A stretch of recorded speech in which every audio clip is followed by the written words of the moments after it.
सलाम, नमस्ते, सत श्री अकाल। थैंक यू, शुक्रिया जो आपने मुझे इतना प्यार दिया। इतना प्यार देने के लिए दिल से आपका शुक्रिया, धन्यवाद। मैंने अपनी पिछली कहानी ख़त्म की थी कि मैं जालंधर आ गया। अब मैं जालंधर आने के बाद दोबारा मेरे मन में कैसे कीड़ा काटा एग्जीक्यूटिव शेफ़ बनने का, आज मैं आपको ये बताऊंगा। और यहाँ कैसे मैंने काम किया और मैं कैसे एग्जीक्यूटिव शेफ़ बना, आज की स्टोरी ये है। तो जालंधर जिस आउटलेट में मैंने ज्वाइन किया था, सबसे पहले उस आउटलेट का नाम था द ब्रू मास्टर। जालंधर की पहली रूफटॉप आउटलेट थी ये, मतलब टेरेस, बहुत बड़ा टेरेस था, नीचे भी रेस्टोरेंट था और ये पहली माइक्रो ब्रूअरी भी थी, मतलब वहाँ खुद बियर बनती थी, फ्रेश बियर। और आउटलेट ऐसी, मतलब जिसका कोई तोड़ नहीं था पूरे जालंधर में। सबसे बड़ी बात ये थी कि एक रेस्टोरेंट था, सिर्फ एक टेरेस, एक नीचे रेस्टोरेंट, और स्टाफ 130 स्टाफ था। मतलब एक होटल के बराबर, होटल से ज़्यादा स्टाफ था। मतलब कई होटल में इतना स्टाफ होता भी नहीं है। और जो स्टाफ का लेवल था, क्लास, मतलब CDP, DCDP, कॉमी 1, कॉमी 2, कॉमी 3, ऐसे लाइन से स्टाफ था। मतलब जैसा बड़े होटल में नहीं होता है, एक डिपार्टमेंट में 5 स्टाफ, 6 स्टाफ, सब अच्छे लड़के, एक से एक। शेफ़ का नाम था अरविंद द्विवेदी और GM तो पता ही है आपको कौन थे, हमारे भाईजान हुजूर अहमद।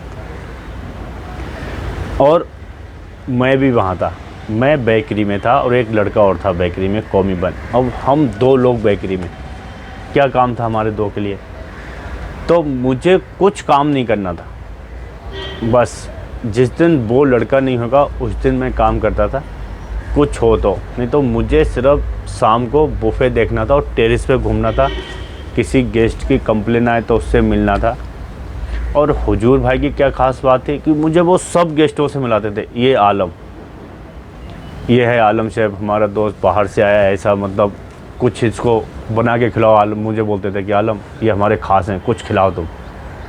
तो उन्होंने मुझे बहुत लोगों से मिलवाया। उस वजह से कई गेस्ट हैं जो मुझे जानते हैं, बहुत लोग जानते हैं, उनकी वजह से भी काम चलने लगा। मैं कुछ भी नहीं करता था, मैंने कम से कम 1.5 महीना कुछ नहीं किया, सिर्फ बेकरी में काम लोगों से मिला, ये वो ऐसे कराया। लेकिन मैं सुबह पहुंच जाता था। सारे लोग आते थे 3 बजे, जो मतलब सेकंड शिफ्ट के लोग होते हैं। और मैं सुबह 9:30, 10 बजे होटल में पहुंच जाता था। उसका रीज़न क्या था? मुझे जानना था कि सुबह में आउटलेट के अंदर क्या चलता है, जो लोग सुबह ड्यूटी आते हैं वो क्या करते हैं। तो मेरे जाने के बाद 2 लड़के ड्यूटी आए, फटाफट उन्होंने स्टाफ का खाना फाना चढ़ा दिया, चाय बना के वहीं किचन में ऐसे बैठ के चाय पीने लगे। उन्होंने मुझे देखा, लेकिन थोड़े घबराए तो, लेकिन कुछ ज़्यादा रिएक्ट नहीं किया, क्योंकि मैंने किसी को कुछ बोला ही नहीं था अभी तक। किसी को कुछ नहीं बोला था, कुछ काम ही नहीं किया था। काम करूँगा तब बोलूँगा ना। अब 1.5 महीना निकल गया। 1.5 महीने के बाद क्या हुआ, जो मुझसे पहले बंदा, जो शेफ़ था, वो बुफे देखता था, टेरेस घूमता था, उसका नाम था गोल्डी शेफ़। अब वो छुट्टी गया था, उसकी एंगेजमेंट या शादी थी, कुछ ऐसा। तब शेफ़ ने मुझे बोला पहली बार कि आलम भाई, गोल्डी शेफ़ तो चला गया है, अब तुम बुफे देखना। मैं बोला ठीक है शेफ़। अब 1.5 महीने के बाद मैं पहले दिन बुफे देख रहा था। मेरी रिस्पॉन्सिबिलिटी थी बुफे में कि खाना क्या है, क्या नहीं, उठवाना है, क्या ला के नीचे रखवाना है। अब पहले दिन कांड हो गया। जब हमने ऊपर से बुफे उठा के नीचे भेजा ना, तो बीच में से बटर चिकन गायब, फुट पे नहीं गायब। अब मैं तो कितना सीरियस होकर काम करता हूँ, कितनी रिस्पॉन्सिबिलिटी लेता हूँ, ये तो उन लोगों को पता ही नहीं था, क्योंकि अभी तक तो मैंने किसी को कुछ बोला ही नहीं था, गुड मॉर्निंग इसके अलावा। अब मैं तो लग गया ढूंढने कि हमने बुफे उठाया और बटर चिकन गायब कैसे हो गया। अब किचन वाले लड़के ने ही दिया, सर्विस वाले लड़के को, लेकिन वो एक्टिंग करे कि मुझे नहीं पता है। कि शेफ पता नहीं यहाँ ही रखा था। हम तो कीड़े थे, उनको पता नहीं था ये चीज़। मैं तो सारा कुछ ढूंढ दिया, सर्विस का, किचन का। फिर हम सीधे कैमरे पे गए। कैमरे पे गए तो वो किचन वाला लड़का ही बुफे ला रहा था और उसने रास्ते में उसको दे दिया, चल ले ले। यारी दोस्ती होती है ना किचन और सर्विस में, बहुत लोग दोस्ती निभाते हैं। हम ऐसे नहीं हैं, हम सिर्फ काम, बस, और कुछ नहीं पता हमको। अब पहले दिन मेरी बुफे में ड्यूटी और 2 लोग का बिल बन गया। सर्विस वाले का 2 पोर्शन बटर चिकन का और 2 पोर्शन किचन वाले का, क्योंकि दिया उसने था। दिया नहीं होता तो कोई बात नहीं थी, और ऊपर से एक्टिंग कर रहा है, हमको इरिटेट कर रहा है। हमने सोचा यार चुरा लिया किसी ने, और खुर्शीद आलम की ड्यूटी लगी है बुफे में और किसी ने खाना चुरा लिया, ये कैसे हो सकता है, और मुझे पता नहीं है।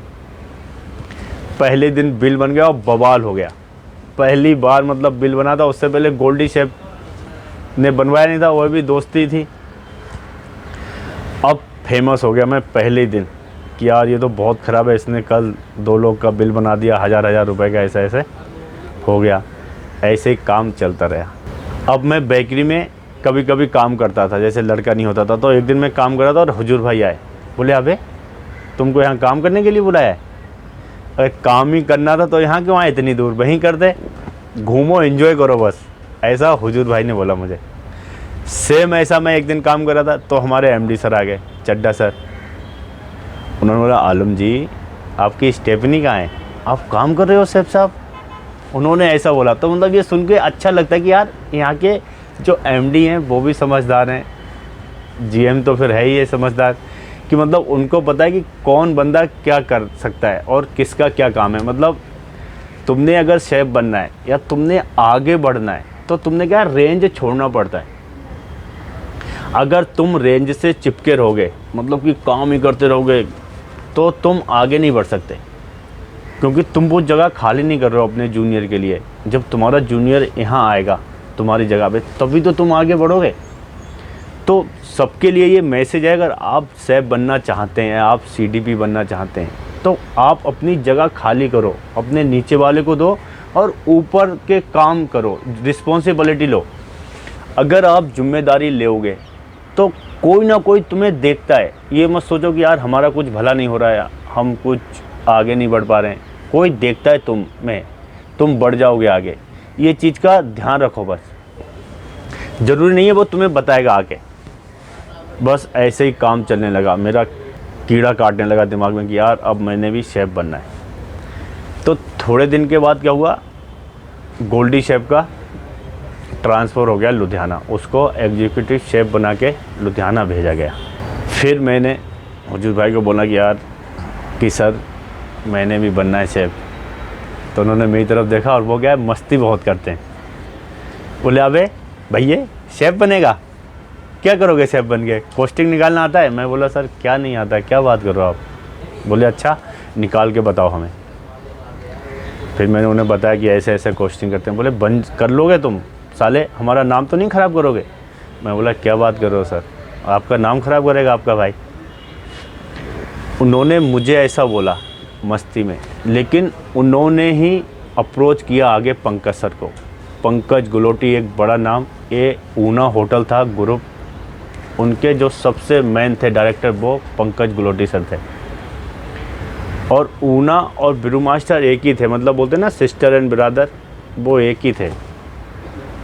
अब बाय मिस्टेक से जलंधर में ही एक छोटा सा होटल आ रहा था, सिर्फ 16 रूम थे। और उनको क्या होता है, ऊना वालों को शेफ़ चाहिए होता है कम बजट का, मतलब 25,000 में 30,000 में शेफ़ बन जाए कोई बंदा। और मेरी यहाँ ऑलरेडी 26,000 सैलरी थी और 4,000 मुझे सर्विस चार्ज मिल जाता था, 30,000 रुपये मैं कमा रहा था। लेकिन मुझे उन्होंने 30,000 में ही शेफ़ बनाने के लिए सोचा, तो मैंने बिल्कुल मना नहीं किया। पैसे की बात नहीं थी, शेफ़ बनना था।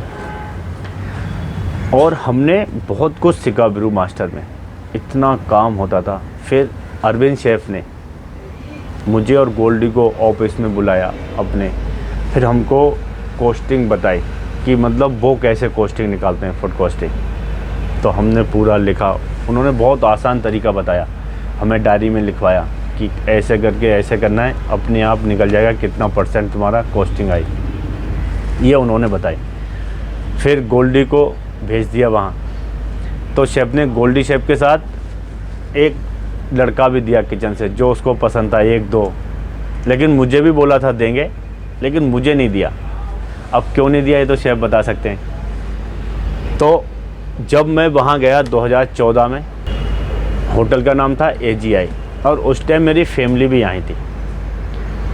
अब मैं वहाँ जाने के बाद मैंने कैसे करके उस होटल को संभाला और कितना ख़तरनाक वहाँ मुझे GM मिला था, ये मैं आपको बताऊंगा अगली कहानी में। तब तक के लिए